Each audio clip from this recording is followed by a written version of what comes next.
Maisha yetu sisi ni kama kutoka alasiri kwenda maghrib.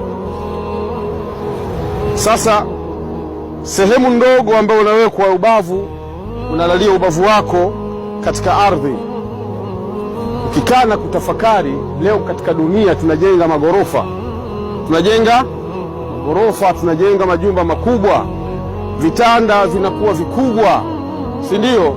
Chumba cha kulala kikubwa kipana, mashallah, lakini unalalia sehemu ndogo sana.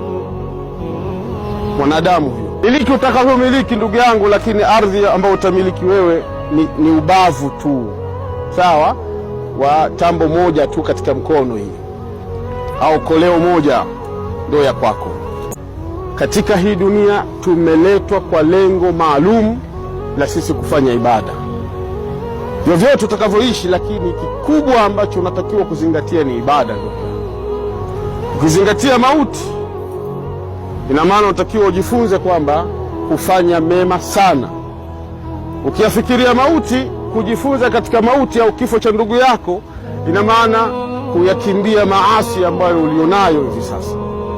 Kafaa bil mauti wa'i.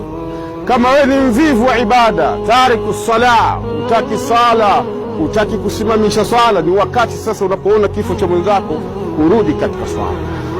Hakuna kitakachomnufaisha mwanadamu katika maisha ya kaburi yake na baada ya kutoka katika kaburi yake.